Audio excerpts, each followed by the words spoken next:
Interest on partners loan, এটা হচ্ছে কি, যদি একটা পার্টনারশিপ ফার্ম সে যদি ব্যাংকের থেকে লোন না নিয়ে পার্টনার্সদের থেকে লোন নেয়, তাহলে তাকে বলা হচ্ছে ইন্টারেস্ট অন পার্টনার্স লোন। এবার এই জায়গায় একটা ট্রিক্স আছে বা পার্টনারশিপ ফার্মে একখানা ক্লজ আছে, সেটা হচ্ছে যে ইন্টারেস্ট অন ক্যাপিটাল আর ইন্টারেস্ট অন লোন যদি পার্টনারশিপ ডিডে নাও থাকে, তাহলে পার্টনার্সরা এলিজিবল পার্টনারশিপ ফার্মের কাছে ক্লেম করার @ 6%।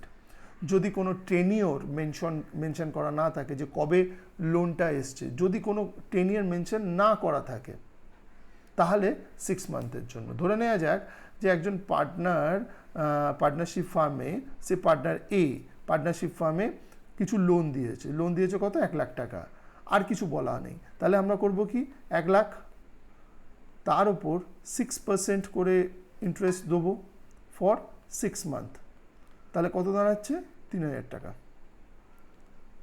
কিন্তু যদি টেনিওর মেনশন করে দেওয়া থাকে যে 1 লাখ টাকা দিয়েছে সে 1 মে 2024-এ, সেক্ষেত্রে করব কি, টেনিওর যদি জানি তাহলে ক মাসের দাঁড়াচ্ছে, এটা দাঁড়াচ্ছে 8 মাসের, তাহলে 6% 8 মাসের ইন্টারেস্ট ক্যালকুলেট করে আমরা দিয়ে দেবো, কত হচ্ছে, 4,000 টাকা। এটা হয়ে যাবে ইন্টারেস্ট অন লোন। এবার একটা কোয়েশ্চেন পাই স্টুডেন্টদের থেকে যে 1 লাখ টাকা দিয়েছে, সে জুলাই মাসে দিয়েছে, হ্যাঁ, আর কোয়েশ্চেনে মেনশন করা আছে 8%, তো আমরা 6% নেবো না 8%? অবভিয়াসলি যেটা কোয়েশ্চেনে মেনশন করা থাকবে, মানে পার্টনারশিপ ডিডে যদি থাকে 8%, তাহলে সেটাই থাকবে। আমি বলেছি যে যখন পার্টনারশিপ ডিডে মেনশন করা থাকবে না, তখন আমরা 6% নেবো।